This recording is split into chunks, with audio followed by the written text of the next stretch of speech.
வாழ்க்கை சில நேரங்களில் நம்ம இருட்ட அறைக்கு தள்ளிவிடும். அந்த அறையில் கதவு எங்கே இருக்குது என்று சூடு தெரியாது.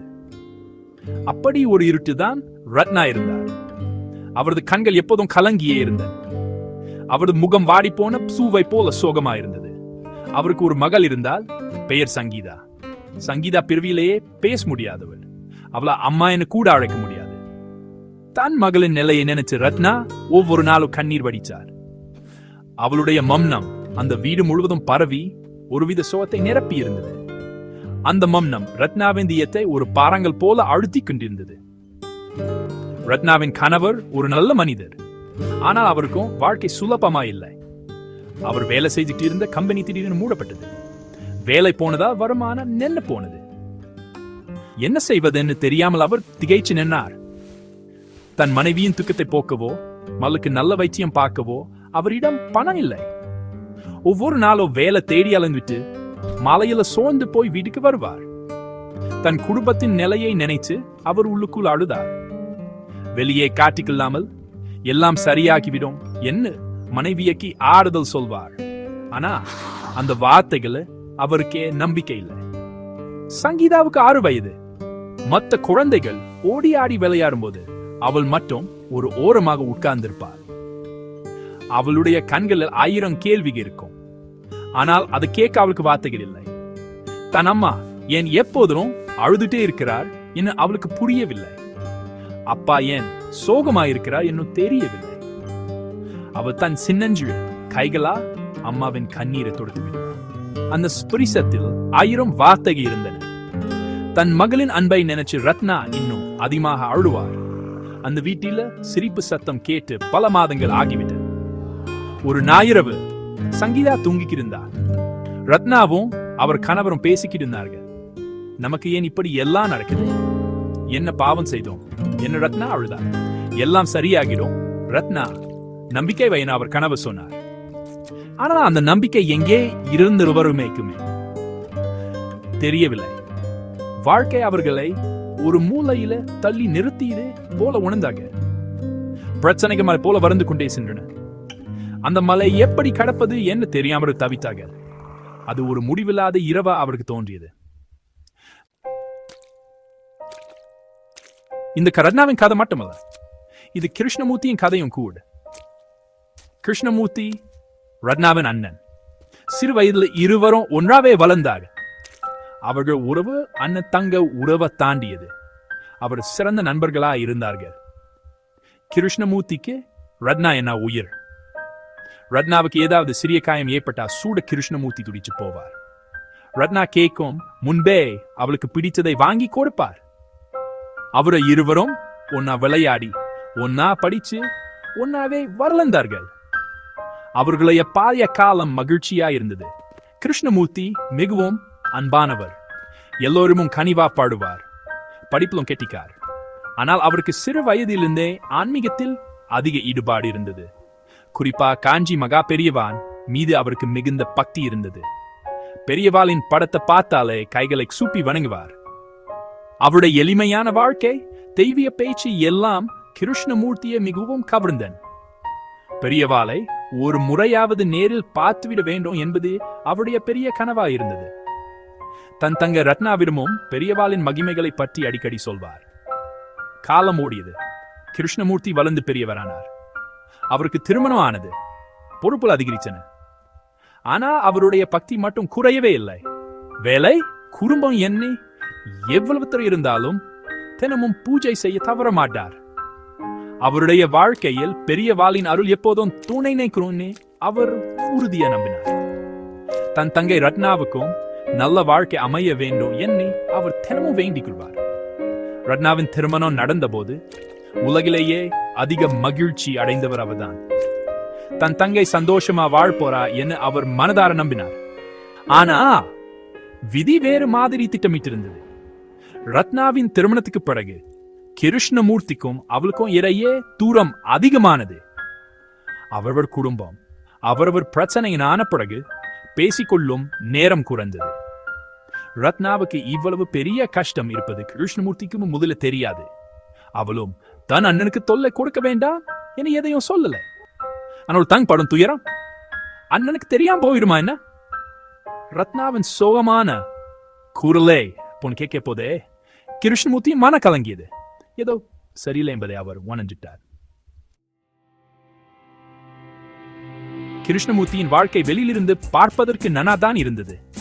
நல்ல வேலை, நல்ல மனைவி, அழகான குழந்தைகள். ஆனால் அவருடைய குடும்பத்திலும் சோதனைகள் ஒன்றன் பின் ஒன்றாக வந்தன. அவருடைய அப்பா திடீரென்று நோய்வாய்ப்பட்டார். அவரை மருத்துவமனையில் சேர்க்க வேண்டியிருந்தது. பல நாட்கள் சிகிச்சை அளித்தோம். அவரை காப்பாற்ற முடியவில்லை. தந்தையின் இழப்பு கிருஷ்ணமூர்த்தியை மிகவும் பாதித்தது. அந்த துக்கத்தில் இருந்து மீண்டு வருவதற்குள் அவருடைய அம்மாவும் படுத்த படுக்கையானார். தந்தையை இழந்த சோகத்தில் அவரும் உடல்நலம் குண்டி போனார். அடுத்த சில மாதங்கள் மருத்துவமனைக்கும் வீட்டுக்குமாவே கிருஷ்ணமூர்த்தியின் வாழ்க்கை ஓடியது. தன் அம்மாவை காப்பாற்ற அவர் தன்னா முடிந்த அனைத்தையும் செய்தார். கையில் இருந்த சேமிப்பு எல்லாம் கரைந்து போனது. கடன் வாங்க வேண்டிய நிலை ஏற்பட்டது. ஆனாலும் அவர் மனம் தளரவில்லை. தன் அம்மாவை கவனித்துக் கொள்வதையே முதல் கடமையா நினைச்சார். ஆனா விதி அவரை மேலும் சோதித்தது. அவருடைய அம்மாவும் சிகிச்சை பலனளிக்காமல் இருந்து போனார். ஒரே வருடத்தில் அப்பா அம்மா இருவரையும் இழந்த துக்கம் அவரை நிலைகுலைய செய்தது. வாழ்க்கையில் இவ்வளவு பெரிய சோகத்தை அவர் எதிர்பார்த்திருக்கவில்லை. இந்த துயரங்க போதாது என்று அவருடைய வேலையிலும் பிரச்சனை வந்தது. அவர் வேலை செய்த கம்பெனியில் ஆட்கிரப்பு செய்தார்கள். அதுல கிருஷ்ணமூர்த்தியின் வேலையும் பறி போனது. வருமானத்துக்கு வழி இல்லாமல் போனது. கடன் கொடுத்தவர் நிற்க ஆரம்பித்தார்கள். என்ன செய்வதென்று தெரியாமல் அவர் திகைச்சு நின்றார். ஒரு பக்கம் அப்பா அம்மாவை இழந்த சோகம், மறுபக்கம் வேலை இல்லாததா ஏற்பட்ட பொருளாதார நெருக்கடி. இவ்வளவு சோதனைகளையும் ஒரு மனிதன் எப்படி தாங்குவான்? கிருஷ்ணமூர்த்தியின் இடத்தில் இல்ல வேறு யாராவது இருந்திருந்தா வாழ்க்கையே வெறுத்திருப்பார்கள். ஆனா கிருஷ்ணமூர்த்தி அப்படிப்பட்டவர். அவருக்குள் ஒரு நம்பிக்கை ஒளி எரிந்துகிட்டே இருந்தது. அதான் மகா பெரியவான் மீது அவர் வச்சிருந்த பக்தி. இவ்வளவு சோதனைகள் வந்த போதும் அவர் பூஜை செய்வதை நிறுத்தவில்லை. பெரியவா, எல்லாம் உன் செயல். நீயே எனக்கு ஒரு வழியை காட்ட வேண்டும் என்று தினமும் வேண்டிட்டார். தன் கஷ்டங்களை யாரிடமும் சொல்லி அழவில்லை. தன் மனைவிக்கு ஆறுதலாயிருந்தார். தன் தங்கையின் கஷ்டத்தை கேள்விப்பட்ட போது தன் சொந்த சோகத்தை மறந்துவிட்டு அவளுக்கு உதவ வேண்டும் நினைச்சார். இக்கட்டான நிலையிலும் அடுத்தவருக்கு உதவ நினைக்கும் அந்த நல்ல மனம்தான் அவரை வழி நடத்தியது. ஒரு நாள் கிருஷ்ணமூர்த்திக்கு ஒரு செய்தி கிடைத்தது. காஞ்சி மகா பெரியவா தேனம்பாக்கம் என்ன ஊரில் தங்கி இருக்கிறார் என்று. அதை கேட்டதும் கிருஷ்ணமூர்த்தியின் மனதில் ஒரு புது நம்பிக்கை பிறந்தது. இதனை நானா யாரிடம் நம் குறைகளை சொல்லி அழுதோமோ அந்த தெய்வமே நம்மை தேடி வந்திருக்குதுன்னு நினைச்சார்.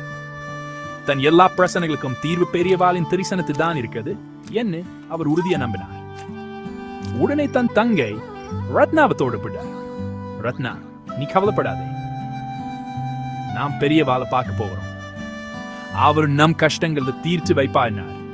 ரத்னாவுக்கு அந்த வார்த்தைகள் ஒழித தைரியத்தை கொடுத்தேன். தன் அண்ணன் ஓடி இருக்கும் தனக்கு எந்த பயமும் இல்லை என்று நினைச்சார். அவர்கள் இருவரும் ரத்னா, அவர் கணவர் மகள் சங்கீதாவுடன் தேனம்பாக்கத்து புறப்பட்டார்கள். அந்த பயணம் அவருடைய வாழ்க்கை பயணத்துல ஒரு முக்கியமான திருப்பமா அமைய போறது என்பதை அவர் அப்போது அறிந்திருக்கல. தேனம்பாக்கத்தை அடைந்த போது அங்கே ஆயிரக்கணக்கான மக்கள் பெரியவாளை தரிசிக்க காத்திருந்தார்கள். அந்த சூட்டத்தை பார்த்ததும் தங்களா பெரியவாளை நெருங்க முடியுமா என அவர்களுக்கு சந்தேகம் வந்தது. ஆனா கிருஷ்ணமூர்த்தியின் மனதில் மட்டும் சந்தேகம் இல்லை, நம்பிக்கை மட்டுமே இருந்தது. சூட்ட நெரிசலில அவர்கள் மெதுவா முன்னேறி சென்றார்கள். கடைசியில் அவர்கள் பெரியவாள் அமர்ந்திருந்த இடத்துக்கு அருகே வந்தார்கள். மகா பெரியவாள் ஒரு மரத்தடியில எளிமையாக அமர்ந்திருந்தார். அவருடைய முகத்தில் இருந்த தெய்வீக ஒளி எல்லோரையும் ஈர்த்தது. அவரை பார்த்த மாத்திரத்தில் கிருஷ்ணமூர்த்தியின் கண்கள் கலங்கியது. இத்தனை நாள்பட்ட கஷ்டங்கள் எல்லாம் பனி போல உருகி மறைவதை அவர்ந்தார். அவர் கைகளை கூப்பி மனமுருகி வேண்டினார். ரத்னாவும் அவர் கணவரும் கண்ணீருடன் பெரியவாளை வணங்கினாங்க. சங்கீதா மற்றும் அந்த தெய்வீக புருஷரை ஆச்சரியத்துடன் பார்த்துக்கிட்டு இருந்தார். திடீரென்று மகா பெரியவாளின் பார்வைய அவர்கள் மீது விழுந்தது. அவர் கிருஷ்ணமூர்த்தியை பார்த்து லேசாக புன்னகைத்தார். பிறகு தன் திருக்கரங்களா அவர்களை ஆசீர்வதித்தார். அவர் ஒரு வார்த்தை சூட பேசவில்லை. ஆனா அவருடைய பார்வை, அவருடைய புன்னகை, அவருடைய ஆசீர்வாதம் 1000 வார்த்தைகளை விட சக்தி வாய்ந்ததா இருந்தது. கவலைப்படாதீங்க, எல்லாம் சரியாகிடும் அவர் சொல்வது போல அவர்களுக்கு தோணியது. அந்த ஒரு நொடியில் அவர்களுடைய மனத்தில் இருந்த பாரம் எல்லாம் இறங்கி போனது. ஒரு புதிய சக்தி, ஒரு புதிய நம்பிக்கை அவருக்கு பிறந்தது. பெரியவாளின் தரிசனம் முடிந்து அவர்கள் திரும்பும் போது அவர்களுடைய மனம், ஓஹோ எவ்வளவு சிங்கி இருந்தது, இத்தனை நான் சுமந்ததுக்கு எல்லாம் காணாமல் போயிருந்தேன். கிருஷ்ணமூர்த்தியின் முகத்தில் ஒரு புதிய தெளிவு பிறந்தது. ரத்னாவின் கண்களில் கண்ணீருக்கு பதிலா ஒரு நம்பிக்கை ஒளி தெரிந்தது. அவர்கள் ஒரு வார்த்தை சூடு பேசிக்கொள்ளவில்லை. ஆனா அவர்களுடைய மன்னம் அவர்களுக்குள் ஏற்பட்டிருந்த மாற்றத்திற்கு பறைசாற்றியது. பெரியவாளின் அருள் தங்களை காப்பாற்றும் என அசைக்க முடியாத நம்பிக்கை அவர்களுக்கு வேறுண்டியது. அதுவே அவர்கள் வாழ்க்கையின் முதல் படியா அமைந்தது. தேனம்பாக்கத்துல இருந்து கிளம்பும் முன் ஒரு அதிசயம் நிகழ்ந்தது. அவர்கள் ஒரு டீக்கடையில் அமர்ந்திருந்த போது கிருஷ்ணமூர்த்தியின் பழைய நண்பர் ஒருவர் அவரை தற்செயலாக சந்தித்தார். பல வருடங்களுக்கு பிறகு அவர்கள் சந்தித்துக் கொண்டார்கள். நலம் விசாரித்த பிறகு கிருஷ்ணமூர்த்தியின் நிலைமை அந்த நண்பர் அறிந்துட்டார். கிருஷ்ணா, நீ ஏன் கவலைப்படுகிறாய்? நான் ஒரு புதிய கம்பெனி தொடங்கி இருக்கேன். எனக்கு உன்ன போல ஒரு நம்பிக்கையான ஆள் தேவை. நீ நாளைக்கே வந்து வேலையில் சேர் என்னார் அந்த நண்பர். கிருஷ்ணமூர்த்திக்கு தன் காதுகளையே நம்ப முடியவில்லை. இது பெரியவாளின் கருணை தவிரவே என்னவா இருக்க முடியும்? தரிசனம் முடிந்து சில மணி நேரங்களிலேயே இப்படி ஒரு நல்ல செய்தி கிடைச்சதை நினைச்சு அவர் மெய்சிலிட்டார். அவர் தன் நண்பருக்கு நன்றி சொல்லி அந்த வேலை வாய்ப்பை ஏற்றுக்கிறார். இப்போது அவருடைய மிகப்பெரிய பிரச்சனையான வேலை இல்லாத நிலை தீஞ்சு விட்டது. வருமானத்துக்கு ஒரு வழி பிறந்து விட்டது. அவர் உடனே இந்த நல்ல செய்தியை தன் தங்கை ரத்னாவிடம் சொன்னார். அதை கேட்ட ரத்னா மகிழ்ச்சியில அழுதை விட்டார். எல்லாம் பெரியவாளோட அருள் அண்ணா. அந்த ஒரு நிகழ்வு அவர்களுடைய நம்பிக்கையை பன்மடை அதிகரிச்சது. தெய்வம் நம்மை கைவிடாது என்பதுக்கு இதுவே சாட்சி என்று அவர்கள் உணர்ந்தாங்க. ரத்னாவின் கணவருக்கும் ஒரு நம்பிக்கை பிறந்தது. கிருஷ்ணமூர்த்திக்கு வழி கிடைத்தது போல தனக்கும் ஒரு வழி பிறக்கும் என அவர் நம்பினார். அவர் ஊருக்கு திரும்பிய போது அவர்கள் புறப்பட்டு சென்ற மனிதர்களாயில்லை. சோமும் விருத்தியும் நிறைஞ்சிருந்த அவர்கள் மனதில் இப்போது நம்பிக்கையும் தைரியமும் நிறைஞ்சிருந்தது. தேனம்பாக்கம் அவர்களுக்கு தரிசனத்தை மட்டுமல்ல, வாழ்க்கையில் ஒரு புதிய திருப்பத்தையும் கொடுச்சிருந்தது. கிருஷ்ணமூர்த்தி புதிய வேலையில் சேர்ந்தார். அவருடைய கடின உழைப்பும் நேர்மையும் அவருக்கு நல்ல பெயரை கொடுத்தது. சில காலத்திலேயே அவர் அந்த நிறுவனத்தில் ஒரு முக்கிய நபரா ஆனார். அவருடைய ஆற்றல் நிலைமை சீரானது. கடன்களை எல்லாம் அடைத்தார். அவருடைய வாழ்க்கையில் மீண்டும் வசந்தம் திரும்பியது. ஆனாலும் இந்த வெற்றி தன் திறமையா வந்தது என்று அவர் ஒருபோதும் நினைக்கல. எல்லாம் பெரியவாளின் ஆசீர்வாதம் என்றுதான் அவர் எப்போதும் சொல்வார். அவர் பக்தியை தொடர்ந்தார். தினமும் பெரியவாளை நினைச்சு பூஜை செய்தார். கிருஷ்ணமூர்த்தியின் வாழ்க்கை மாறியது மட்டுமல்ல, அவர் தன் தங்கை குடும்பத்துக்கும் உதவ ஆரம்பித்தார். ரத்னாவின் கணவருக்கு ஒரு சிறிய தொழில் தொடங்க தேவையான பணத்தை கொடுத்து உதவினார். ரத்னாவின் கணவரும் அந்த வாய்ப்பை நன்றா பயன்படுத்திக்கிட்டார். அவர் ஒரு சிறிய மளிகை கடையை தொடங்கினார். அவருடைய நேர்மையும் உழைப்பும் வாடிக்கையாளர்களை கவர்ந்தன. வியாபாரம் மெதுவா வளர்ந்தது. அவருடைய குடும்பத்திலும் வருமானம் வர ஆரம்பிச்சது. ரத்னாவின் முகத்தில் பல மாதங்களுக்கு பிறகு ஒரு உண்மையான புன்னகை தெரிந்தது. அவர் தன் அண்ணனுக்கு மனதா நன்றி சொன்னார். இப்போது அவருடைய கவனம் முழுவதும் மகள் சங்கீதாவின் மீது திரும்பியது. அவளுக்கு நல்ல மருத்துவம் பார்க்க வேண்டும் என்று முடிவு செய்தார்கள். பெரிய நகரத்தில் இருந்த ஒரு பிரபலமான மருத்துவரிடம் அவளை அழைத்து சென்றார்கள். பல பரிசோதனைகளுக்கு பிறகு மருத்துவர் ஒரு நம்பிக்கையான செய்தியை சொன்னார். சங்கீதாவுக்கு இருப்பது குணப்படுத்தக்கூடிய பிரச்சனை தான். அவளுக்கு ஒரு சிறிய அறுவை சிகிச்சை செய்ய வேண்டும். அதன் பிறகு பேச்சு பயிற்சி கொடுத்தா அவ கண்டிப்பா பேசுவா என்னார். அந்த வார்த்தைக்கு ரத்னாவின் காதுல தேனா பாய்ந்தது. அறுவை சிகிச்சைக்கு தேவையான பணத்தை கிருஷ்ணமூர்த்தி கொடுத்தார். அறுவை சிகிச்சையும் வெற்றிகரமா முடிந்தது. அதன் பிறகு சங்கீதாவுக்கு பேசு பயிற்சி கொடுக்கப்பட்டது. ஆரம்பத்தில் அது கடினமா இருந்தது. ஆனாலும் சங்கீதா ஒரு புத்திசாலி பெண். அவ சீக்கிரமே கத்துக்குள்ள ஆரம்பித்தார். ஒரு நாள் அவள் தன் அம்மாவை பார்த்து மெதுவாக தெளிவாக அழைத்தார். அந்த ஒரு வார்த்தையை கேட்பதற்கா ரத்னா பல வருடங்களா தம் இருந்தார். தன் மகளின் குரலை கேட்டதும் அவள் ஆனந்த கண்ணீர் வடித்தார். அந்த வீட்டில் மீண்டும் மகிழ்ச்சி குடியேறியது. பல வருடங்கள் ஓடிவிட்ட கிருஷ்ணமூர்த்தியின் வாழ்க்கை முழுமையா மாறிவிட்டது. அவர் இப்போது ஒரு பெரிய நிறுவனத்தின் மேலாளரா இருந்தார். அவருடைய குழந்தைகள் நன்றா படித்து நல்ல நிலைக்கு வந்திருந்தார்கள். அவருடைய வீட்டில எப்போதும் மகிழ்ச்சியும் அமைதியும் நிறைந்திருந்தது. அவர் தன் கடந்த காலத்தை மறக்கலை. தனக்கு உதவிய பெரியவாளையும் தன் கஷ்ட காலத்தில உடன் இருந்தவர்களையும் அவர் எப்போதும் நினைவில் வைச்சிருந்தார். அவர் அடிக்கடி காஞ்சி மடத்து சென்னை பெரியவாளின் அதிஷ்டானத்தில் வழிபாடு செய்வார். ரத்னாவின் குடும்பமும் மிகவும் சந்தோஷமாயிருந்தது. அவர்களுடைய சிறிய மளிகை கடை இப்போது ஒரு பெரிய சூப்பர் மார்க்கெட்டா வந்திருந்தது. அவர்களுடைய ஆற்றல் நிலைமை மிகவும் உயர்ந்திருந்தது. சங்கீதா இப்போது நன்றாக பேச கற்றுட்டிருந்தார். அவள் பள்ளியை சேர்ந்து நன்னா படிக்க ஆரம்பித்தார். அவளுடைய பேச்சும் சிரிப்பும் அந்த வீட்டுக்கு ஒரு புதிய அழகை கொடுத்தது. ரத்னா இப்போது அழுவதே இல்லை. அவள் முகத்தில் எப்போதும் ஒரு புன்னகை இருந்தது. தன் கணவரின் உழைப்பையும் தன் அண்ணனின் உதவியையும் அவள் எப்போதும் நன்றியுடன் நினைச்சு பார்ப்பார். ஒரு நாள் கிருஷ்ணமூர்த்தியின் மகளுக்கு திருமணம் நிச்சயமாயிற்று. அந்த திருமணத்துக்கு தன் தங்கை குடும்பத்தை அன்புடன் அழைத்தார். ரத்னா, அவ கணவர் மற்றும் சங்கீதா எல்லோரும் திருமணத்துக்கு வந்திருந்தார்கள். பல வருடங்களுக்கு பிறகு இரண்டு குடும்பங்களும் ஒரு மகிழ்ச்சியான தருணத்தில் ஒன்னாக சந்தித்த. பழைய கஷ்டங்களை நினைச்சு பார்க்கும்போது அது ஒரு கெட்ட கனவு போல அவர்களுக்கு தோண்டியது. அவர்கள் பட்ட துன்பங்கள் எல்லாம் இப்போது அவர்களுடைய நம்பிக்கையின் கதையா மாறியிருந்தது. திருமண மண்டபத்தில் கிருஷ்ணமூர்த்தியும் ரத்னாவும் தனியா பேசிக்கிட்டு இருந்தார்கள். அண்ணா, எனக்கு இன்னும் ஞாபகம் இருக்கு. நாம தேனபாகத்துக்கு போன அந்த நாள் அன்னைக்கு நீங்க மட்டும் இல்லைன்னா என் வாழ்க்கை என்ன ஆகியிருக்குன்னு தெரியலை என்று ரத்னா கண்ணீருடன் சொன்னார். கிருஷ்ணமூர்த்தி புன்னகை, நான் காரணம் இல்ல ரத்னா, எல்லாம் பெரியவாளின் கருணை. அவர் காட்டிய வழியில் நாம் நடந்தோம், அவ்வளவுதான். நம்பிக்கை தான் நம்மளை காப்பாத்தியது என்னார். அந்த வார்த்தைகள் ரத்னாவின் மனதை மேலும் உறுதிப்படுச்சேன். திருமண விழாவில் சங்கீதா எல்லோருடைய கவனத்தையும் ஈர்த்தா. அவ இப்ப 11 பெண். அழகான பாவாடை தாவணி அணிந்து மண்டபம் முழுவதும் ஓடி ஆடி வேலை செய்துட்டு இருந்தார். அவருடைய கலகலப்பான பேசும் சிரிப்பும் அந்த இடத்தையே மாற்றியது. ஒரு காலத்து பேச முடியாமல் மொன்னமா இருந்த பெண் தானா இவளை எல்லோரும் ஆச்சரியப்பட்டாங்க. அவள் தன் மாமா கிருஷ்ணமூர்த்தியிடம் வந்து, மாமா, எல்லாம் ரொம்ப அழகா இருக்கேன்னு கொஞ்சம் குரல்ல சொன்னார்.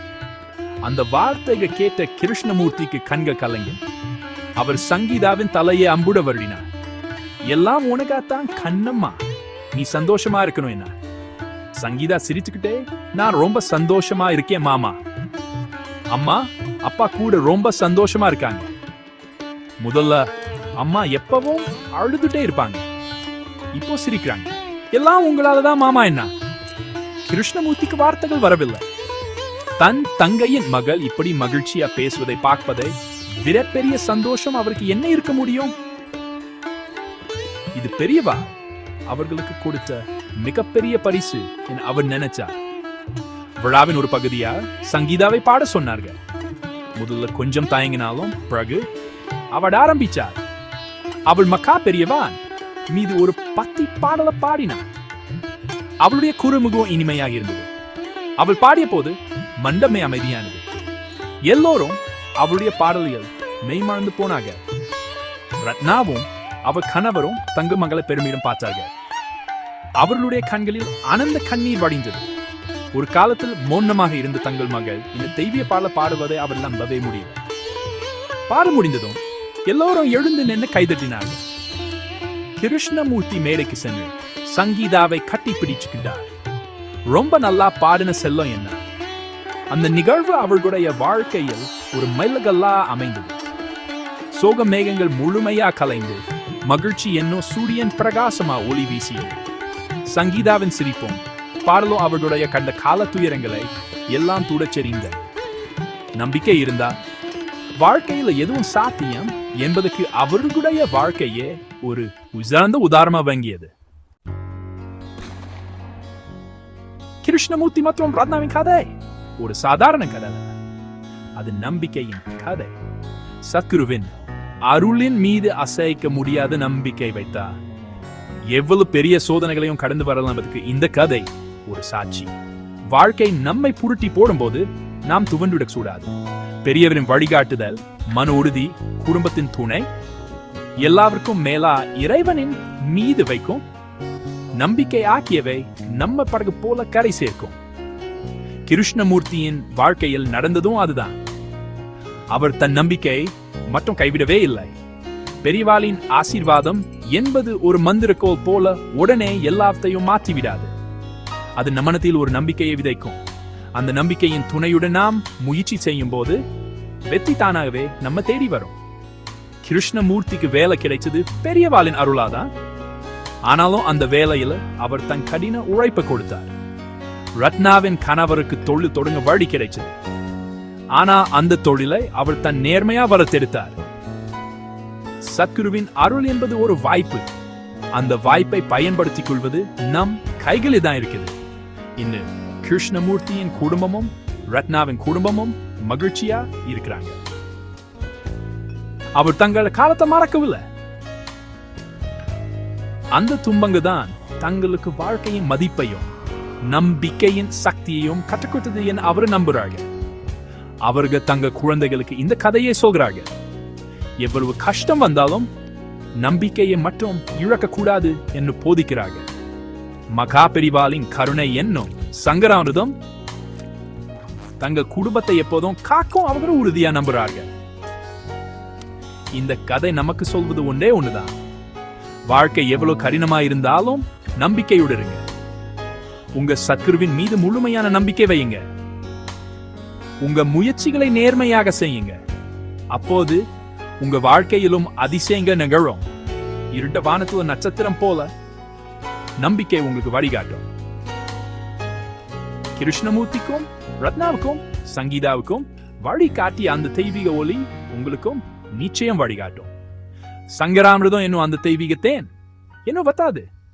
அது எல்லோருடைய வாழ்க்கையையும் இனிமையாக்கும்.